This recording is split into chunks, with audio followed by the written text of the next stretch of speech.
Good morning to all of you. Today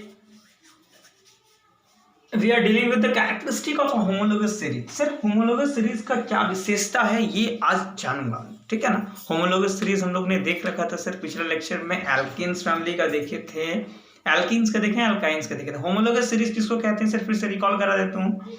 The type of organic compound having similar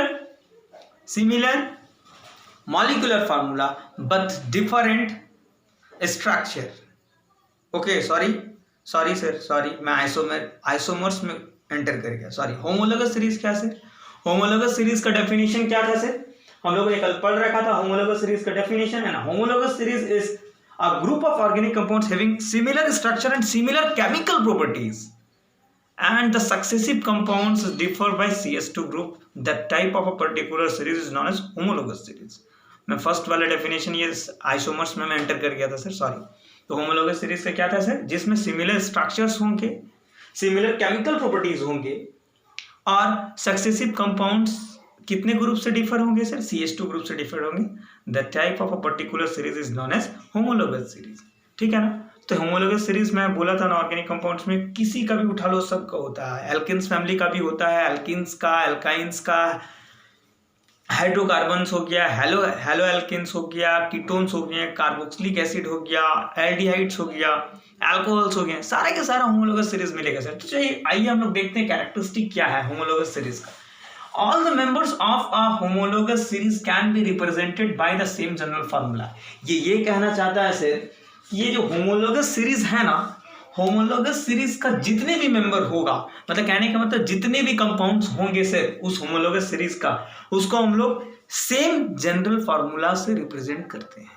कहने का मतलब जब हम लोग एल्केन फैमिली का होमोलोगस सीरीज का बात करेंगे ना सर, तो उस केस में जो होमोलोगस सीरीज में जो मेंबर्स होंगे, कहने का मतलब ऑर्गेनिक कंपाउंड्स जो होंगे ना, सारा के सारा किस फैमिली से बिलोंग्स करेगा, सैचुरेटेड हाइड्रोकार्बन से बिलोंग्स करेगा, कहने का मतलब एल्केन्स फैमिली से ही बिलोंग्स करेगा। और उसका जनरल फार्मूला जो होगा वो सारा का सारा क्या होगा, एल्केन्स का ही होगा सर, क्योंकि वो एल्केन फैमिली से बिलोंग्स कर रहा है ना। तो वो जनरल फार्मूला जैसे एग्जांपल में मैं लिया, all the members of alkene series can be represented by the general formula CnH2n+2, है ना। एल्केन सीरीज का अगर सारा का सारा मेंबर्स को अगर बात करोगे तो उसको हम लोग रिप्रेजेंट करेंगे कौन सा जनरल फार्मूला से सर, ये देखो एल्केन्स का ही होता है ना, CnH2n+2। इज इट क्लियर ना, पहला पॉइंट क्लियर सर, पहला पॉइंट समझ में आ गया ना। कह रहा है ये कि होमोलोगस सीरीज का जितने भी मेंबर्स होंगे, कहने का मतलब जितने भी कंपाउंड्स होंगे सर, उसको हम लोग से जनरल फार्मूला से रिप्रेजेंट करेंगे।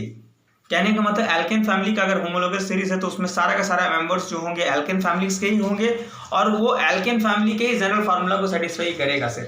ओके, एल्किन्स का बात करेंगे तो एल्किन्स के ही जनरल फार्मूला को सेटिस्फाई करेगा और वो सारा का सारा एल्किन्स फैमिली से ही बिलोंग्स करेगा। उस होमोलोगस सीरीज में जितने भी कंपाउंड्स होंगे, जितने भी मेंबर्स होंगे, मेंबर्स यहाँ कहने का मतलब कंपाउंड, जैसे कि मीथेन, ईथेन, एल्केन फैमिली में बात करोगे तो methane, ethane, propane, butane, pentane and so on, सारा का सारा ऑर्गेनिक कंपाउंड जो होगा वो एल्केन फैमिली का वो मेंबर्स कहलाएगा होमोलोगस सीरीज का। ओके, पहला पॉइंट क्लियर। दूसरा पॉइंट ये कह रहा है any two adjacent homologous differ by one carbon atom and two hydrogen atoms in their molecular formula। That is any two adjacent homologous differ by a CS2 group। कहना ये चाह रहा है कि कोई भी दो होमोलोगस सीरीज है एक, तो उसका कोई भी दो एडजेसेंट मॉलिक्यूल्स को उठा लो, उन दोनों एडजेसेंट मॉलिक्यूल्स, कहने का मतलब सक्सेसिव मॉलिक्यूल्स है, सक्सेसिव कंपाउंड्स कह लो, तो उसमें जो डिफरेंस होगा ना दोनों कंपाउंड्स के वो क्या होगा, एक कार्बन एटम और दो हाइड्रोजन एटम्स के डिफरेंस होगा उसके मॉलिक्यूलर फार्मूला में। सिंपली ये मतलब CH2 ग्रुप का ही डिफरेंस होगा, सिंपल बात यही है सर, लिखा हुआ है। ओके, वही CH2 ग्रुप हम लोग बोल रहे हैं, उसी में लिख दिया गया है CH2 ग्रुप। कहने का मतलब क्या, उसमें एक कार्बन एटम है और दो हाइड्रोजन एटम है, वही बता रहा है कि any two adjacent homologous differ by one carbon atom and two hydrogen atoms in their molecular formula. उसके मॉलिक्यूलर फार्मूला में एक कार्बन एटम और दो हाइड्रोजन एटम से डिफर होंगे होमोलोगस सीरीज में, बात है ना, ठीक है। एग्जांपल जैसे फॉर एल्केन सीरीज के लिए मैंने बात किया, देखो methane CH4 is the molecular formula of this compound and ethane that is the C2H6। दोनों डिफर किससे होंगे सर, एक कार्बन एटम एंड दो हाइड्रोजन एटम्स। ओके, इट्स ये पॉइंट क्लियर हो गया ना। देखो दोनों का अगर इससे इसको सब्सट्रैक्ट कर दोगे ना सक्सेसिव कंपाउंड्स को, तो CH2 देखो 6 हाइड्रोजन में से 4 हाइड्रोजन चला गया, 2 हाइड्रोजन बचा, 2 कार्बन में से 1 कार्बन एटम चला गया, 1 कार्बन एटम बचा। तो दोनों ही सक्सेसिव मॉलिक्यूल्स के बीच कितने ग्रुप का डिफरेंस है? CH2 ग्रुप का। ओके, इज इट क्लियर ना? दोनों पॉइंट क्लियर है ना सर? तो प्लीज नोट डाउन कर ले सर, पॉइंट्स को राइट डाउन करते रहें। ओके, बारीकी से समझना हर एक चीज को। और अगर कहीं भी डाउट हो सर तो प्लीज कमेंट सेक्शन में कमेंट करें सर, ठीक है ना? वीडियो को लाइक करते रहो, शेयर करते रहें, चैनल को सब्सक्राइब करना ना भूले sir. Okay, take a clear screenshot of this page, फटाक से, बी क्विक। चलो बहुत देखिए, पॉइंट नंबर 3 ये कह रहा है, the difference in the molecular masses of any two adjacent homologues is 14 unit. AMU होता है एटॉमिक मास यूनिट, तो उसको AMU को हायर क्लास में जाओगे ना सर तो आपको ये यूनिट समझ में आ जाएगा। 11th में जाओगे ना तो मोल कंसेप्ट नामक एक चैप्टर मिलेगा आपको पहला ही, उसमें आपको समझ में आ जाएगा ये यूनिट के बारे में, ठीक है ना? तो अभी बोल के कोई फायदा नहीं है। AMU यू के जगह, तो उसको AMU के जगह ही उसको शॉर्ट में U लिखा जाता है, ठीक है ना? एटॉमिक मास यूनिट होता है, ठीक है? तो डिफरेंस मैं थोड़ा बता दिया इसके बारे में, ठीक है? हायर स्टडीज में पढ़ोगे। द डिफरेंस क्या कह रहा है? कोई भी दो एडजेसेंट मतलब सक्सेसिव होमोलॉगीज, बोले थे ना various compounds of homologous series is also known as homologues. मैंने नोट देखे मैं लिखाया था पिछले लेक्चर में, देख लेना से। तो ये बोल रहा, तो उसका molecular masses, the difference in the molecular masses of any two adjacent homologues is 14 unit. कहने का मतलब दो सक्सेसिव कंपाउंड के बीच कितने ग्रुप का डिफरेंस था? CH2 ग्रुप का। तो CH2 ग्रुप का डिफरेंस था ना, तो पॉइंट नंबर 3 ये कह रहा है कि उसका मॉलिक्यूलर मासेस में कितना डिफरेंस आ जाएगा? 14 यूनिट। कैसे? एग्जांपल में देखो, molecular mass of methane, methane का मॉलिक्यूलर मास फाइंड आउट करने आता है ना सर? आप लोग को नहीं आता तो देखो मैं यहाँ पर कर दिया हूँ, आपको ज्यादा क्लियर हो जाएगा सर, इसीलिए मैं बता दिया हूँ, ठीक है ना? कि आपको ज्यादा समझ में आएगा। देखो मॉलिक्यूलर एल्केन फैमिली का बात करता हूँ, तो एल्केन फैमिली मीथेन, तो मीथेन का फॉर्मूला होता है क्या? यह है ना केमिकल फॉर्मूला CH4। ओके, तो कार्बन का एटॉमिक मास 12, मॉलिक्यूलर मास बात कर रहे हैं, किसका बात कर रहे हैं? देखो इसीलिए 12 लिखे, मॉलिक्यूलर मास जिसका एटॉमिक मास के नाम से भी जानते हैं ना सर। तो कार्बन का एटम कितना है इसमें? 1, तो 1 × 12 12 भी होगा, इसीलिए 1 मैं नहीं लिखा हूं, ठीक है सर? घबराने की बात नहीं, 12, ठीक है? चलो लिख देते 1 × 12 ताकि आपको समझ में आए। एक है कार्बन एटम, इसीलिए 1 × 12, 12 मॉलिक्यूलर मास होता है, एटॉमिक मास होता है कार्बन का, प्लस 1 × 4, ठीक है ना? 4 × 1 लिखते हैं ताकि आपको समझ में सीक्वेंस पता चले सर आपको, ठीक है ना? 6 × 1 कहने का मतलब क्या? 4 हाइड्रोजन है, हाइड्रोजन का एटॉमिक मास 1, तो 4 × 1। एक कार्बन था इसलिए 1 × 12, उसके मॉलिक्यूलर मास से इंटू कर दिए, एक ही कार्बन है ना, इसीलिए इसमें 4 हाइड्रोजन है, इसलिए 4 हाइड्रोजन को उसके एटॉमिक मास से मल्टीप्लाई किया, तो 12 × 1 12, 4 × 1 4, 12 + 4 that will give you 16 you, ठीक है? अब देखते हैं molecular mass of ethane C2H6, that is your chemical formula. Okay, तो 2 कार्बन एटम है, कार्बन एटम का एटॉमिक मास दैट इज 12, तो 2 × 12 प्लस 6 हाइड्रोजन एटम है, that's why 6 × 1 is the molecular mass of hydrogen, तो 2 × 12 that will give you 24 + 6 × 1 6, 24 + 6 30 unit, ठीक है? तो यहां पर अब क्या होगा? डिफरेंस क्या होगा? दोनों देखो, दोनों ही कंपाउंड एल्केन फैमिली से बिलोंग्स कर रहा है, दोनों का सिमिलर केमिकल फार्मूला होगा, जनरल फार्मूला होगा CnH2n+2, और दोनों ही जो है ना होमोलॉगस सीरीज का फॉर्मेशन करेगा। दोनों ही ग्रुप के बीच में जो डिफरेंस है ना ग्रुप का, वो कितना आ गया है? CH2 ग्रुप का है, देख लो। तो यहां पर डिफरेंस मॉलिक्यूलर मास में दोनों का डिफरेंस क्या हो जाएगा? So the difference in the molecular masses of ethane and methane will be क्या होगा sir? 30 - 16 that will give you 14 unit. यही बात तो मैंने दिखाया हूं यहां पर, यही तो दिखाया। ओके, आप एल्किन्स में भी चले जाओ 14 यूनिट्स ही मिलेगा, एल्काइंस में चले जाओ 14 यूनिट्स ही मिलेगा। क्यों 14 यूनिट्स मिलेगा? क्योंकि आपको दिख रहा है ना दोनों ही आपस में कितने ग्रुप से डिफरेंस है? CH2 group. ओके ना? ओके, चलो CH2 ग्रुप देखो ना, यहीं से पता चल जा रहा है। देखो CH2 ग्रुप कहने का मतलब कार्बन एक एटम है 1 × 2 प्लस 2 हाइड्रोजन एटम है 1, 12 × 1 12, 2 × 1 2 14 है।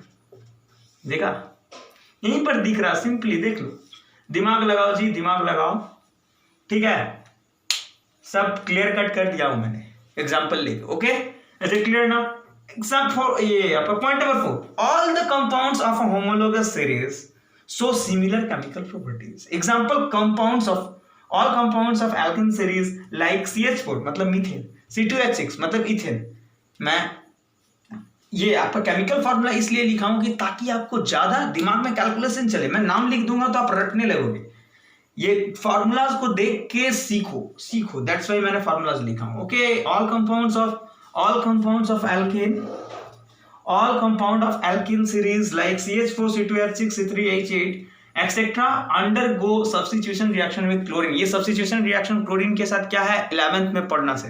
अभी मैं बताऊंगा तो आपको समझ में आएगा, बट उतना नहीं पढ़ना अभी, ठीक है ना. substitution reaction with chlorine. ये कहना चाह रहा पॉइंट नंबर 4 कि होमोलोगस सीरीज का जितने भी कंपाउंड्स है ना सर, होमोलोगस सीरीज के जितने भी कंपाउंड है ना, सारे के सारे कंपाउंड्स के पास क्या होगा, एक जैसा केमिकल प्रॉपर्टीज होगा. कैसे देखो, alkane series of homologous series, alkane series का अगर बात करेंगे तो एल्केन सीरीज में जितने भी कंपाउंड है ना सर, आपका सारा का सारा क्या होगा, सब्स्टिट्यूशन रिएक्शन देगा क्लोरीन के साथ. सब्स्टिट्यूशन रिएक्शन कहने का मतलब अगर HCl के साथ अगर रिएक्ट कराओगे, कोई भी कंपाउंड को अगर पकड़ लो तुम एल्केन फैमिली का, तो वहां से क्या करेगा, एक हाइड्रोजन एटम को सब्स्टिट्यूट करेगा, एक क्लोरीन आएगा. फिर अगेन आप सब्स्टिट्यूशन रिएक्शन अगर कराओगे क्लोरीन एटम के प्रेजेंस में, फिर क्या करेगा, फिर एक हाइड्रोजन एटम्स को उस ग्रुप से सब्स्टिट्यूट करेगा, क्लोरीन प्लेस ले लेगा. That type of substitution reaction is known as substitution reaction with chlorine. Okay, आगे पढ़ना सब्स्टिट्यूशन रिएक्शन, ठीक है ना. मैं फिर भी बता दिया आपको, ध्यान से सुनो बात को, सारा का सारा पॉइंट क्लियर ना, तो प्लीज नोट डाउन कर ले, ठीक है. ये कैरेक्टरिस्टिक बहुत ही मेन चीज है सर, आप याद रखिएगा. Homologous series. Okay, take a clear screenshot of this page. Okay, देखिए पॉइंट नंबर 5 क्या है. The members of a homologous series show a gradual change in their physical properties with increase in molecular masses. देखो ध्यान से सुनना. जैसे example, in the alkane series as the number of carbon atoms per molecule increases short form में लिखा हूं, ठीक है. The melting point, boiling point and densities of its member increases gradually. ये कह रहा है कि होमोलोगस सीरीज का मेंबर जो है ना सर, वो क्या करता है, जैसे जैसे आपका उस होमोलोगस सीरीज में क्या सर, जैसे जैसे आपका मॉलिक्यूलर मास का इंक्रीमेंट होगा, जैसे जैसे मॉलिक्यूलर मास का इंक्रीमेंट होगा, वैसे वैसे उसका फिजिकल प्रॉपर्टीज में चेंजेस आएगा सर. ये कहना चाह रहा है कि कोई भी होमोलोगस सीरीज है सर, उसमें जितने भी मेंबर्स है ना, उस मेंबर्स का जैसे जैसे मॉलिक्यूलर फार्मूला बढ़ेगा, कहने का मतलब मॉलिक्यूलर मासेस जैसे जैसे बढ़ेगा, हाँ, मॉलिक्यूलर मासेस जैसे जैसे इंक्रीज करेगा, वैसे वैसे उसका फिजिकल चेंज में धीरे धीरे चेंजेस आएगा. कहने का मतलब एग्जांपल देखो, एल्केन सीरीज में जैसे जैसे कार्बन एटम्स का नंबर पर मॉलिक्यूल जैसे जैसे इंक्रीज करेगा, वैसे वैसे ये सब नेचर देखो, ये सब नेचर जो दिख रहा है ना आपको, जैसे melting point, boiling point, densities जो है ना उस मेंबर्स का धीरे धीरे इंक्रीज करेगा. इंक्रीजेस ग्रेजुअली, तेजी के साथ नहीं, धीरे धीरे इंक्रीज करेगा sir. Okay, so that is the characteristic of homologous series. क्या बातें समझ में आ रही? कहने का मतलब देखो, एल्केन सीरीज का बात करते हैं, ठीक है. एल्केन सीरीज का मैं बात करता हूं, जैसे कि CH4, C2, C2H6, C3H8. Okay, देखो तो इसका क्या हो रहा है, as the number of carbon atoms increases ना सर, तो मॉलिक्यूलर मास भी बढ़ रहा है ना, जिसके कारण क्या होगा, इसका देखो मॉलिक्यूलर मास इसमें कितना हो जाएगा, 12/4=16, ठीक है. इधर कितना हो जाएगा, 24/6=30. इधर कितना हो जाएगा, 36/8=44. ओके, तो देखो जैसे जैसे क्या हो रहा है, इसमें देखो कार्बन का नंबर 1 था, इसमें 2 है, इसमें 3 है, तो कार्बन का नंबर में इंक्रीमेंट हो रहा ना सर, तो देखो मॉलिक्यूलर मासेस भी बढ़ रहा है. दैट्स वाई क्या होगा, फिजिकल प्रॉपर्टीज में क्या होगा सर, धीरे धीरे ग्रेजुअल चेंज, फिजिकल प्रॉपर्टीज भी धीरे धीरे चेंज करेगा सर. ओके, जैसे फिजिकल प्रॉपर्टीज कहने का मतलब मेल्टिंग पॉइंट हो गया आपका, बॉइलिंग पॉइंट हो गया आपका, डेंसिटी हो गया आपका, क्या होगा, धीरे धीरे बढ़ेगा sir. Okay, is it clear ना, तो please take a clear screenshot of this page. और सर याद रखिएगा, नोट डाउन करते रहो, ठीक है ना. वीडियो को लाइक करते रहो, शेयर करते रहो, और कहीं भी डाउट हो सर, मैं बार बार ये बात को बोलता हूँ, बार बार दोहरा रहा हूँ, कहीं भी डाउट हो तो चुप ना आ रहे, कमेंट सेक्शन में जरूर कमेंट करें एंड सब्सक्राइब, चैनल को सब्सक्राइब कर दें। Okay, thank you, bye bye.